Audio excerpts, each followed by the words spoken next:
बिस्मिल्लाहिर्रहमानिर्रहीम। अस्सलाम वालेकुम स्टूडेंट, कैसे हैं आप? उम्मीद करता हूँ आप होंगे फैंटास्टिक। आज हम थॉमस कैलकुलस की 13 और 14 एडिशंस की एक्सरसाइज 1.1 के क्वेश्चन नंबर 9 और 10 को डिस्कस करेंगे। बच्चों, 13 और 14 एडिशन में कोई ज़्यादा फ़र्क नहीं है। राइटर क्या करता है कि लेटेस्ट एडिशन में या तो 2 या 3 एग्जाम्पल चेंज कर देता है या किसी पोर्शन में से 2-3 क्वेश्चन चेंज कर देता है। बाकी सारी एग्जाम्पल, थ्योरी और क्वेश्चन जो है वो दोनों एडिशन ओल्ड और लेटेस्ट में सेम होती है। ठीक है, तो अब हम क्या करेंगे कि पहले हम 14 एडिशन के क्वेश्चन को डील करेंगे, फिर हम क्या करेंगे कि वो क्वेश्चन देखेंगे जो 13 एडिशन में तो होंगे लेकिन 14 एडिशन में नहीं। तो इससे 13 एडिशन वाले भी खुश और 14 एडिशन वाले भी खुश। तो चलें बच्चों, स्टार्ट करते हैं। अगला पोर्शन क्या कहता है कि फाइंडिंग फार्मूलाज फॉर फंक्शन। तो हमने अब फंक्शन के फार्मूलाज को फाइंड करना है। तो क्वेश्चन नंबर 9 में कहता है कि express the area and parameter of an equilateral triangle as a function of triangle side length x. वो ये कह रहा है कि आपके पास एक इक्विलेटरल ट्राइंगल है। इक्विलेटरल ट्राइंगल कौन सी ट्राइंगल होती है? जिसकी तीनों जो साइड्स होती हैं उनकी लेंथ क्या हो? सेम हो।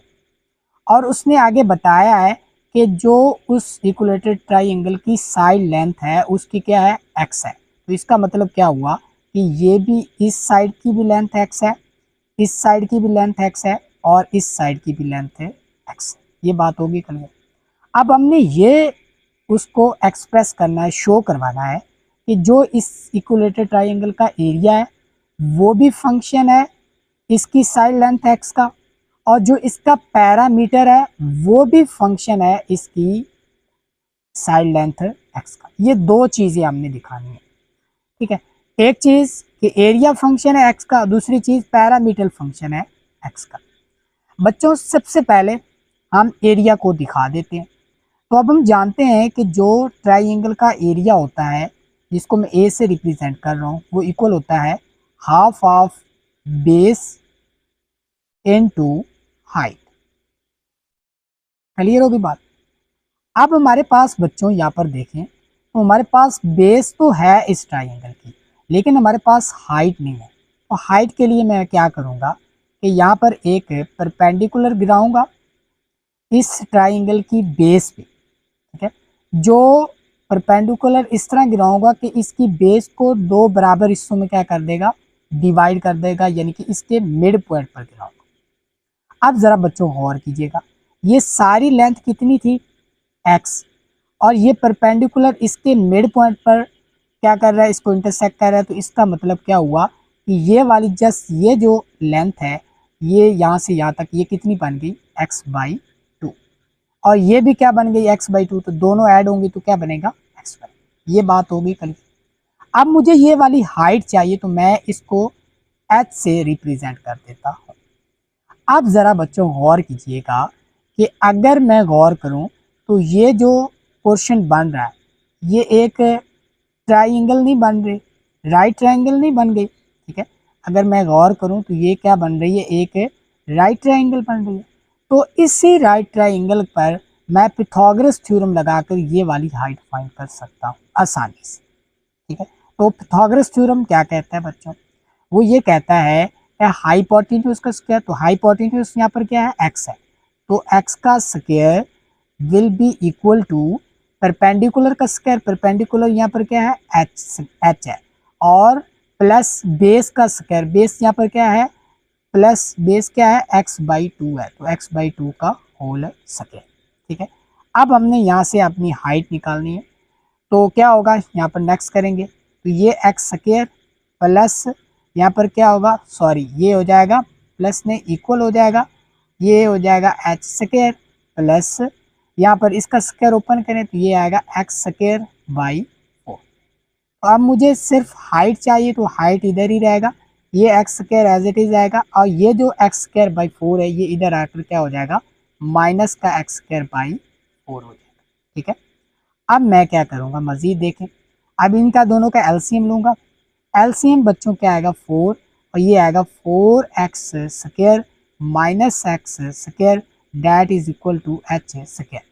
अब यहाँ पर देखिएगा, अब ये बराबर किसके होगा, अब इसको मैं लिख सकता हूँ ना कि h square that is equal to, अब ये क्या आएगा 4x² में से x² कैंसिल हुआ माइनस हुआ तो ये क्या बनेगा 3x² और ये बाई में क्या था 4 था तो 4 आ, तो इसका मतलब h square will be equal to 3x² by 4। अब मुझे क्या चाहिए एच चाहिए, तो मैं दोनों तरफ से स्क्वायर रूट लूँगा, स्क्वायर रूट लिया तो ये एच आ गया और 3 का square root as it is आएगा, एक्स स्क्वायर का स्क्वायर रूट एक्स आएगा और 4 का स्क्वायर रूट बच्चों क्या आएगा 2 आएगा।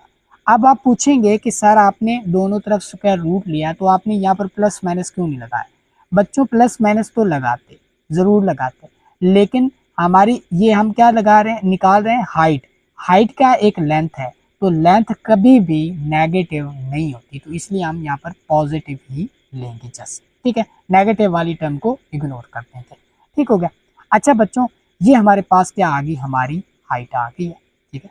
अब हम क्या कर सकते हैं कि वो जो हमारे पास फार्मूला था उसमें क्या कर सकते हैं, पुट करके अपनी जो है एरिया वो आसानी से फाइंड कर सकते हैं, ठीक है। तो चले आए बच्चों, वो फार्मूला यहाँ पर लिखते हैं, वो क्या था कि एरिया इक्वल होता है हाफ ऑफ बेस, तो बेस हमारा यहाँ पर क्या है, बेस सारा क्या है इस इक्विलेटरल ट्रायंगल का, वो क्या है एक्स है, तो यहाँ पर लिखेंगे बच्चों कि एक्स और n2 क्या था हाइट, तो हाइट यहाँ पर आप देख रहे हैं h हमारे पास क्या आ गई है square root of 3 into x over में क्या है 2 है बच्चों, ठीक है।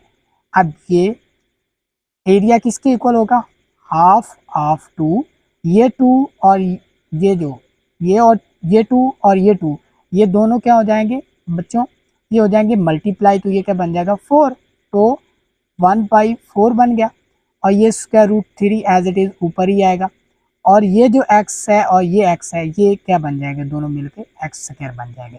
तो हमारे पास बच्चों एरिया हमारे पास क्या आया square root of 3/4 into x square. तो बच्चों हमारे पास एरिया क्या आया, ये square root of 3/4 into x square. तो बच्चों अब ज़रा गौर कीजिए, अब हमारा जो एरिया है ये वाला एरिया है उस इक्विलेटरल ट्रायंगल का, वो किस पे डिपेंड कर रहा है, एक्स पे, ठीक है। एक्स बढ़ेगा तो हमारा एरिया भी बढ़ेगा, एक्स कम होगा तो हमारा एक्स भी क्या एरिया भी क्या होगा कम होगा। तो जो ये क्या है, ये क्या हुआ डिपेंडेंट और ये क्या हुआ इंडिपेंडेंट, तो इसका मतलब क्या हुआ कि ये जो एरिया है ये क्योंकि इस पर डिपेंड कर रहा है तो क्या हुआ कि एरिया किसका फंक्शन है एक्स का, तो हम यहाँ पर नीचे लिखेंगे कि एरिया जो है वो किसका फंक्शन है एक्स का, ये इक्वल है square root of 3/4 into x square, ठीक है। तो इस तरह से लिख के आप उसको भी दोबारा भी बता सकते हैं कि एरिया जो है वो फंक्शन है एक्स का और एक्स क्या थी उस इक्विलेटरल ट्रायंगल की साइड लेंथ थी, तो इसका मतलब यही हुआ ना कि जो एरिया इक्विलेटरल ट्रायंगल का वो फंक्शन है उसकी साइड लेंथ का। ये एरिया तो हमने दिखा दिया, अब हमने पैरामीटर दिखाना है बच्चों। बच्चों जो पैरामीटर होता है ना किसी भी शक्ल का, किसी भी डायग्राम का, किसी भी जो है वो ट्रायंगल को हो जाए स्क्वायर को हो जाए, तो वो पैरामीटर जो होता है वो उसकी जो तमाम लेंथ होती है ना उनको उनका सम होता है। यहाँ पर देखें ना, तो यहाँ पर क्या थी हमारे पास एक इक्विलेटरल ट्रायंगल थी, तो इक्विलेटरल ट्रायंगल की टोटल लेंथ कितनी है 3, तो इन तीनों की लेंथ को अगर हम प्लस कर देंगे तो वो इसके पैरामीटर के इक्वल होगी। तो हम यहाँ पर आप देखेंगे कि पैरामीटर किसके इक्वल होगा, कि पैरामीटर को मैं P से डिनोट कर रहा हूँ, पैरामीटर इक्वल होगा x plus x plus x, ठीक है। तो इसको अगर हम देखेंगे तो ये क्या आएगा 3x। तो यहाँ पर आप बच्चों देखें कि हमारा जो पैरामीटर है वो किस पे डिपेंड कर रहा है x पे, यानी कि ये भी डिपेंड x क्या है वो x क्या है वो है साइड लेंथ ऑफ ट्रायंगल। तो इसका मतलब हम यहाँ पर लिख सकते हैं कि जो हमारा पैरामीटर ऑफ इक्विलेटरल ट्रायंगल है वो भी फंक्शन है किसका एक्स का, और एक्स यहाँ पर क्या है वो क्या है डेफिनेटली इक्विलेटरल ट्राइंगल की साइड लेंथ। ठीक है, तो इसका मतलब क्या हुआ कि parameter is a function of side length of equilateral triangle. बच्चों इसके बाद क्वेश्चन नंबर 10 में क्या कहता है कि express the side length of a square, यानी कि जो स्क्वायर की एक साइड लेंथ है उसको आपने शो करवाना है as a function of length d of the square's diagonal, यानी कि जो साइड लेंथ है उसको शो करवाना है कि वो स्क्वायर के डायगोनल की जो लेंथ है जिसको वो डी कह रहा है उसका फंक्शन है। तो हम फॉर एग्जांपल कह लेते हैं कि जो स्क्वायर की साइड लेंथ है वो उसको हम एस कह देते हैं। तो स्क्वायर की जो सारी साइड्स होती हैं वो इक्वल होती हैं, तो सारी साइड की लेंथ क्या होगी, एस होगी। अब हमने शो क्या करवाना है कि as a function of length d of the square diagonal, यानी कि जो स्क्वायर के डायगोनल की लेंथ है वो क्या है, डी है। हमने ये शो करवाना है कि ये जो स्क्वायर की साइड है ये फंक्शन है इस डायगोनल डी, ठीक है, डायगोनल है डी का। ठीक हो, पहली बात तो ये होगी। इसके बाद बच्चों दूसरा हमने ये शो करवाना है कि जो इस स्क्वायर का एरिया है उसको भी शो करवाना है कि वो भी फंक्शन है इस डायगोनल लेंथ का, यानी कि डी का फंक्शन। ये दो चीज़ें हमने यहाँ पर देखी।